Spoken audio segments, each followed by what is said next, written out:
How you doing? It's Lamont, team member Gentle Lion, aka Major B. Again, we want to try to make some surgical strikes as we move forward in this crazy times from the basement studio of my home. But we still want to make every effort to get a message out there that we're still thinking about you. We love you. We care about you.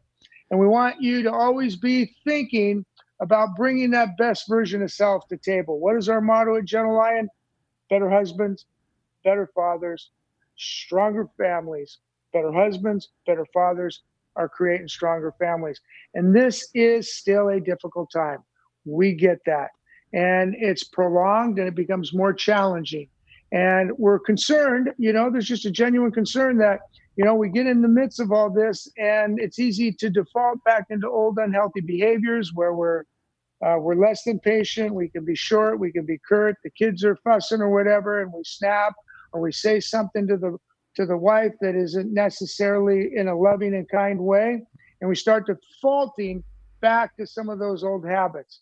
And you know what? It's okay. You're gonna fall down. You will stub your toe. You will fall down. I get that, but it's a decision to stay down. The struggle bus is full, gents. We don't need anybody else on it. So let's just try to continue about what it means to be that best version of self. So I was thinking about a little class that I often do to help guys deal with their emotions and their coping skills, and and how we, soothe self, and how we watch our self talk, and how we self regulate. It's very easy in times of bliss, if you will, when hey, plenty of money in the bank, plenty of food in the fridge, people are talking to you the way you'd like to talk to. People are treating you the way you'd like to be treated. They're loving you the way you'd like to be loved. They're respecting you the way you'd like to be respected.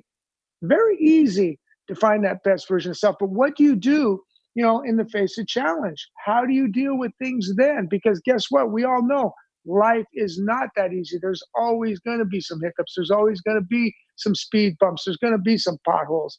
So it's how you deal with that.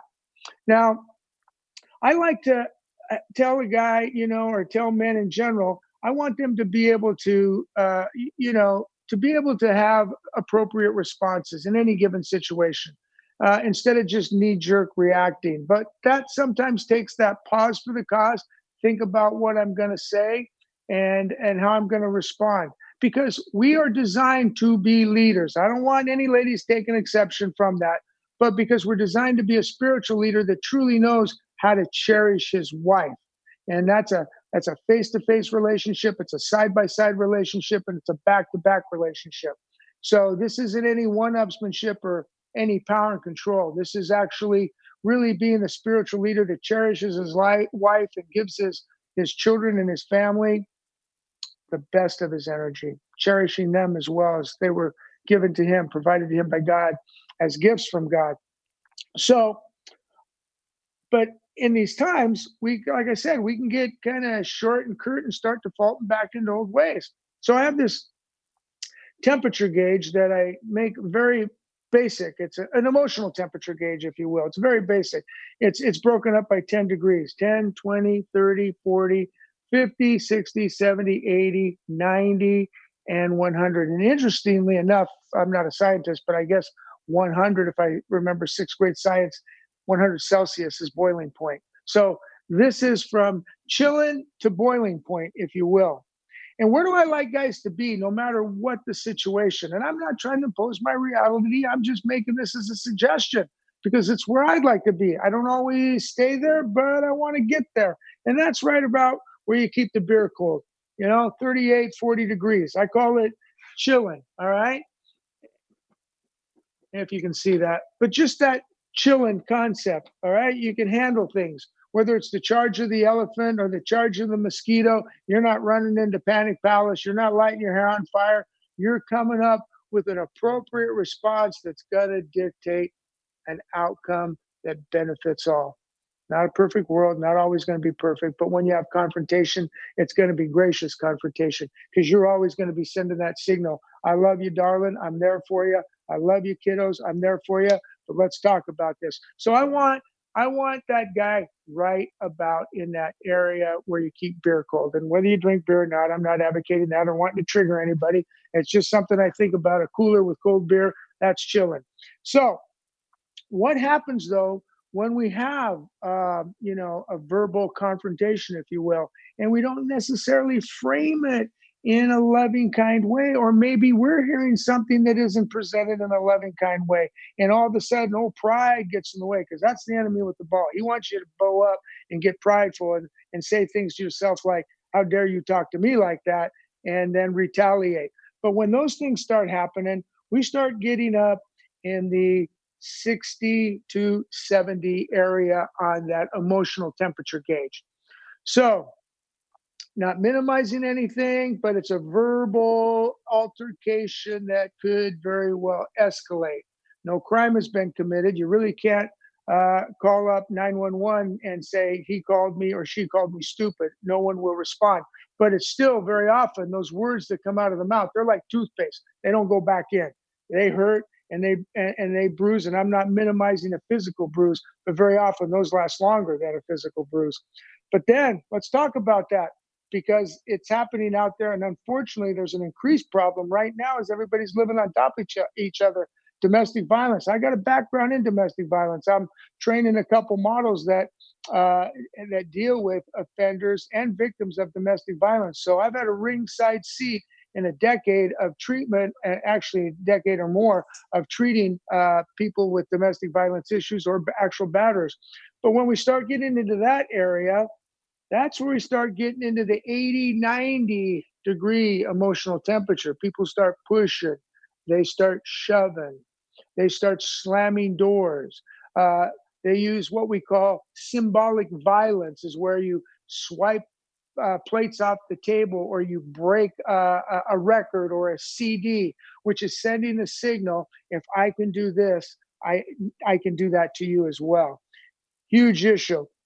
But then again, not necessarily something that gets reported or the police will respond to, particularly in this day and age. But it's a huge issue. But we get into physical abuse and you put your hands on someone, absolutely automatically, if someone calls as they should, law enforcement will respond. And they have a certain protocol they do where they determine if an offense has been committed, if an assault has been committed, and they separate folks and take interviews. And then if they can determine that in a preliminary investigation that has occurred, someone is going to jail. And about 80 to 90% of the time, men are the offenders. And the most common victim in our country is a woman between 18 to 45 years old. Unfortunately, sad indictment, very sad indictment. The home in the United States is the most unsafe place for a woman based upon crimes committed against women. Then we get up here, the boiling point. And I'm sure not minimizing this whatsoever. That's where some tragic things happen, some serious assaults, even sadly to say, death. Uh, that is just absolutely horrific, but it's going on in our culture. The statistics bear out that more women are unfortunately seriously assaulted in the home than any place else.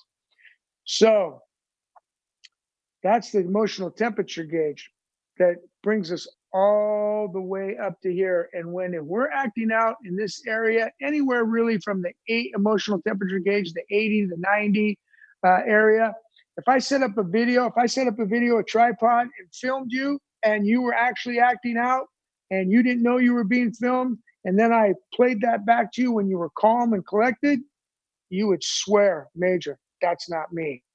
But it absolutely was you in a feeble attempt to gain control when you were out of control. This is all about power and control.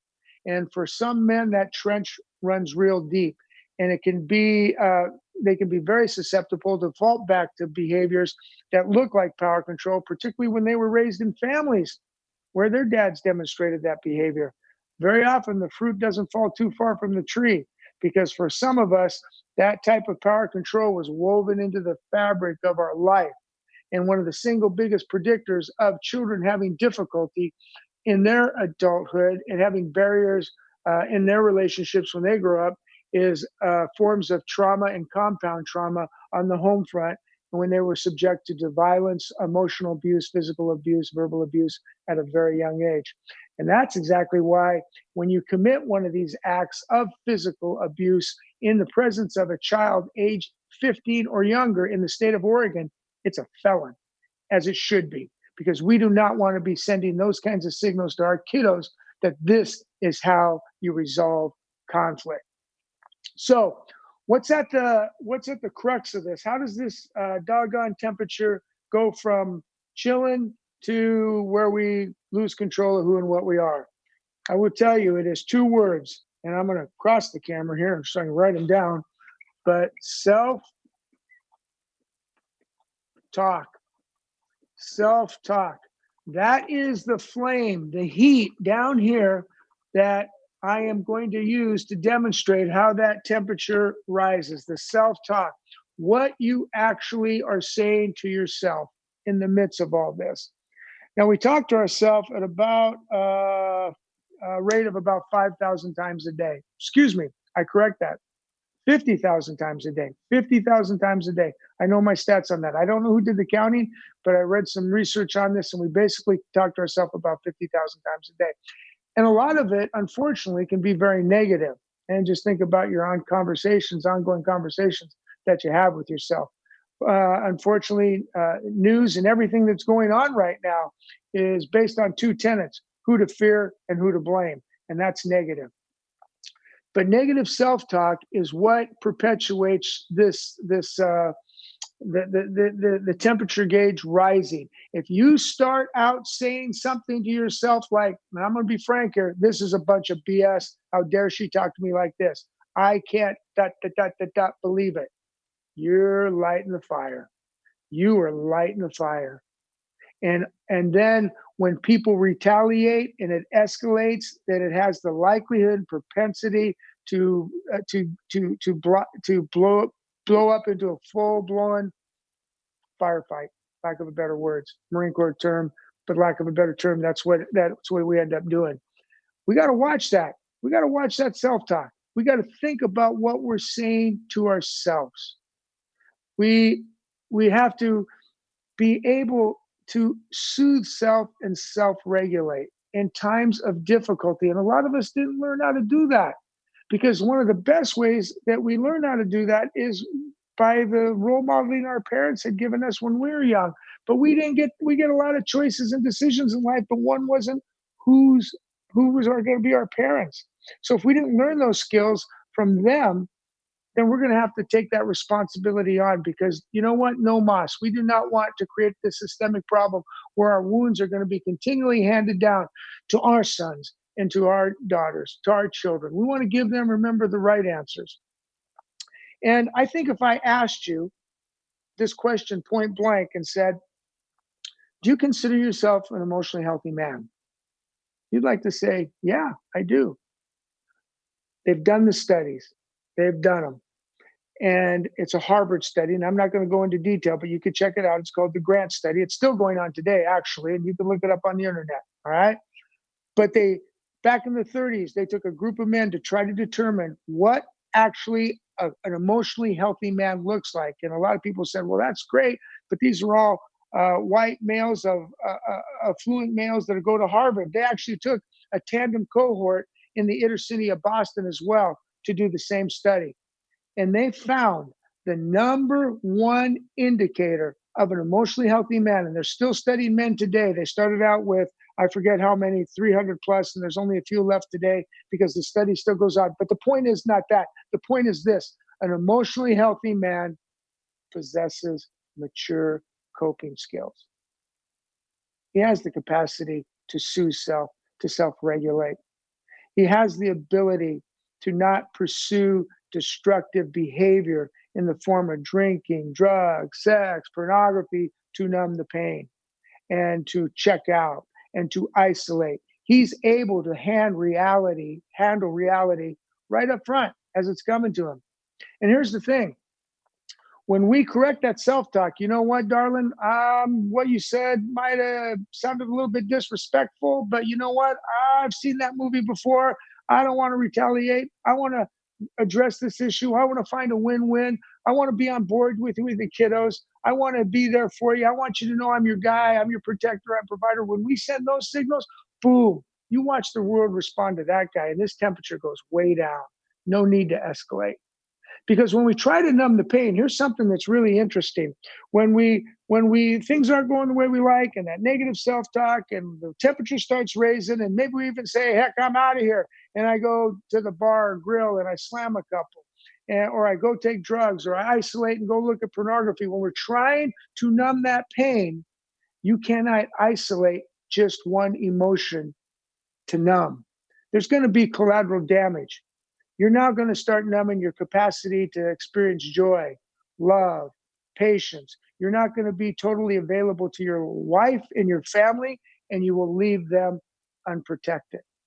I want you chilling, man. I want you hitting on all 8 cylinders. My slogan is I want that guy with a song in his heart, muscle in his back, the ability to walk into a room, lift the sofa, or lift the spirits. I've arrived. What do you need me to do? Because I come totally prepared. It doesn't mean I'm not going to make mistakes. I'm not going to stumble. I'm not going to fall down. But when I fall down, it's an accident, because it would be a decision to stay down there, and I'm not going to do that. And oh, by the way, Gentle Lion, we just happen to be followers of Jesus Christ, and he's one doggone great role model of what it means to be a man and to be the ultimate relationship counselor in our times of need. And he loved us so much, that he died on the cross for our sins so we can have an abundant life. And all we need to is receive that grace and that love from him. And we start then thinking about things in a whole different life.